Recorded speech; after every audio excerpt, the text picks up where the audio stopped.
নমস্কাৰ, স্বাগতম জনালোঁ মোৰ অন্য এটা ভিডিঅ'লৈ। আজি ভিডিঅ'টো লৈ অহা হৈছে আমাৰ GTN PGT টিচাৰৰ যি পৰীক্ষা হৈ গ'ল তাৰ কাট অফৰ ওপৰত। ইতিমধ্যে আমি এটা ভিডিঅ' আগবঢ়াইছোঁ কাট অফৰ ভিডিঅ'।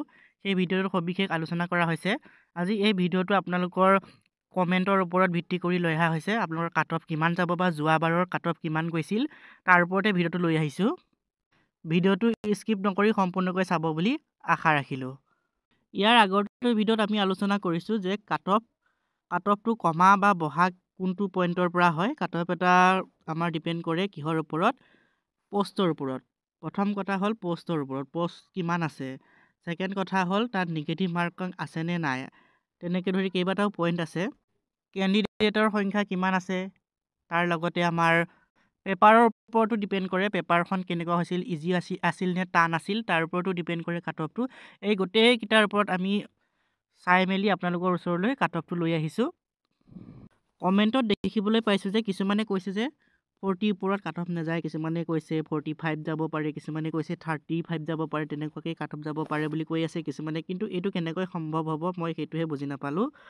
কাট অফটো কমিব সেইটো সত্য, কিন্তু একেবাৰে 30, 35, 40, 45 তেনেকুৱাটো কাট অফ এটা কোনোপধ্যেই নাযায়। কাৰণ এইটো হৈছে এটা শিক্ষক নিযুক্তিৰ পৰীক্ষা হয় আৰু ইয়াত 35, 40, 45 তেনেকুৱা কাট অফ যোৱাৰ কোনো চান্সেই নাই। কাট অফ কমিব, কিছুমান আমাৰ ছাবজেক্টৰ কাট অফ কমিব। কোনবিলাক ছাবজেক্টৰ কাট অফ কমিব 45 মান বা 55 মান পালে কোনবিলাক ছাবজেক্টত আপোনালোকে কোৱালিফাইড হ'ব পাৰিব তাৰ ওপৰতো আলোচনা কৰিম। মই কিয় ক'লোঁ যে 35, 45 তেনেকুৱা কাট অফ নাযায় বুলি কিয় ক'লোঁ, কাৰণ তেওঁলোক শিক্ষক হ'বলৈ গৈ আছে, যিহেতু তেওঁলোক প্ৰিপাৰেশ্যন কৰি আছে। প্ৰিপাৰেশ্যন কৰি তেওঁলোকে 35, 45 তেনেকুৱা নম্বৰ বহু কম সংখ্যক কেণ্ডিডেটহে পাব।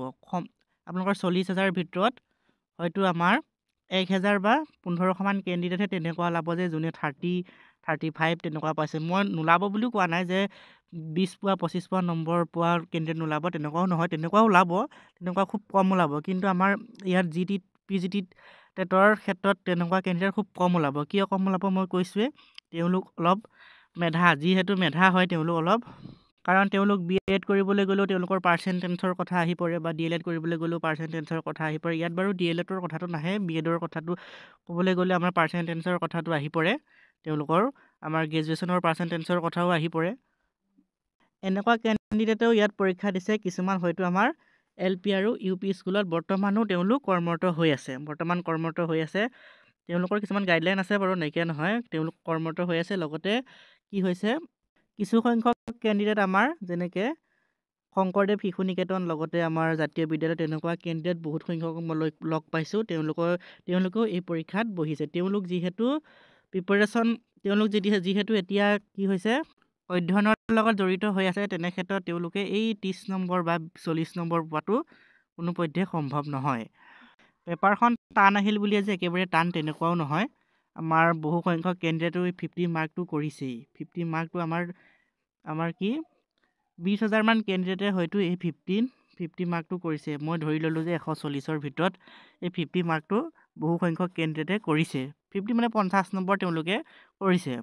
বাকী খেলিমেলি লগাব আমাৰ 90 নম্বৰ, 90 নম্বৰে খেলিমেলি লগাব, তাৰো কিছুমান কৰিছে বা কিছুমান নিগেটিভত কাট গৈছে। তেনেকৈয়ে তেওঁলোকৰ নম্বৰবিলাক আমি এটা কাট অফৰ আইডিয়া লৈ আহিছোঁ, কাট অফটো কিমান যাব বা পাৰে বুলি এটা লিষ্ট এখন লৈ আহিছোঁ কাট অফৰ। সেইটো আপোনালোকক দেখাম বাৰু, গোটেইখিনি আমি চাই লৈ আহিছোঁ। যোৱাবাৰৰ কাট অফটো কেনেকুৱা গৈছিল তাৰো লিষ্টখন লৈ আহিছোঁ, আপোনালোকে ভিডিঅ'টো চাই থাকক, তেতিয়া গম পাব। এইখন হৈছে আমাৰ কাট অফৰ লিষ্টখন। এইখন হৈছে গ্ৰেজুৱেট টিচাৰ আৰু এইখন হৈছে পষ্ট গ্ৰেজুৱেট টিচাৰ। এয়া UR ক্ষেত্ৰত অপেন কেটেগৰীত আমি ধৰি দিছোঁ যে আমি ধৰি দিয়াটোৱে যে কাট অফ হ'ব তাৰ কোনো মানে নাই। ইয়াতকৈ হয়তো বাঢ়ি যাবও পাৰে বা কমি যাবও পাৰে, নাবাঢ়িলেও কমিবতো পাৰে, কিন্তু এইটোৱে যে আহিব, এইটোৱে যে কাট অফ হ'ব তাৰ কোনো গেৰাণ্টি নাই। আপোনালোকক মই গেৰাণ্টি দিয়া নাই যে এইটোৱে কাট অফ হ'ব বুলি। আপোনালোকে এটা ছেফ জোনত আছে নে নাই এটা আইডিয়া পাবৰ কাৰণে মই কাট অফৰ ভিডিঅ'টো লৈ আহিছোঁ।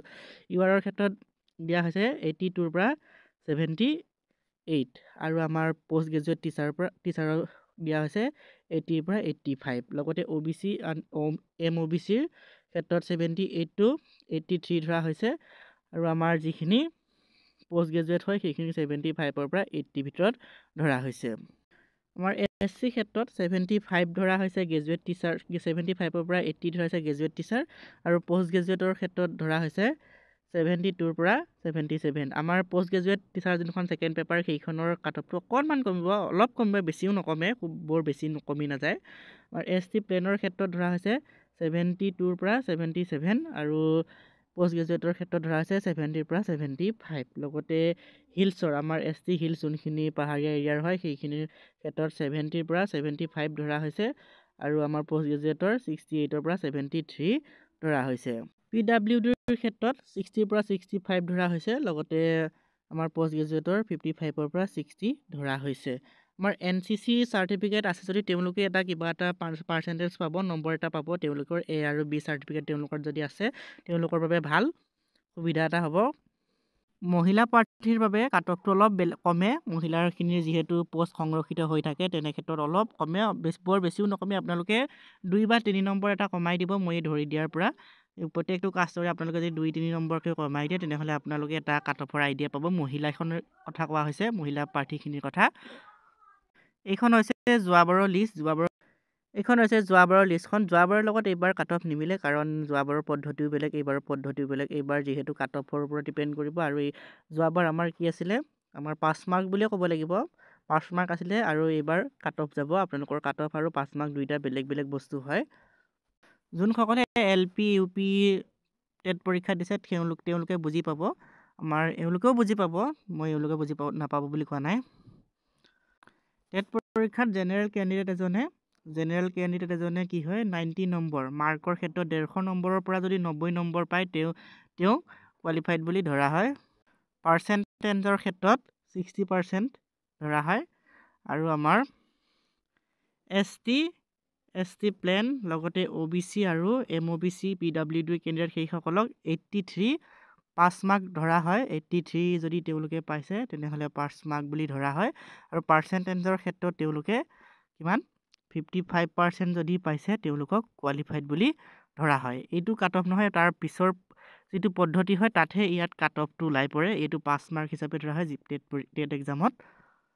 গতিকে যোৱাবাৰৰ লগত এইবাৰৰ কাট অফ নিমিলে, কিয় নিমিলে মই কৈছোঁৱে। যোৱাবাৰ আমাৰ 5 মাৰ্ক আছিলে যিহেতু সেইখন এখন টেট চাৰ্টিফিকেট হয়, আৰু এইবাৰ আমাৰ যিহেতু পৰীক্ষাৰ পদ্ধতিটো অলপ বেলেগ, তেনে ক্ষেত্ৰত আপোনালোকৰ যোৱাবাৰৰ কাট অফৰ লগত এইবাৰ কাট অফটো নিমিলে। ভিডিঅ'টো ইমান শেষলৈকে চাই থকাৰ বাবে আপোনালোক বহুত বহুত ধন্যবাদ। এনেধৰণৰ ভিডিঅ' পাবৰ বাবে আপোনালোকে চেনেলটো ছাবস্ক্ৰাইব কৰি ল'ব। আজিলৈ আহিছোঁ, ধন্যবাদ।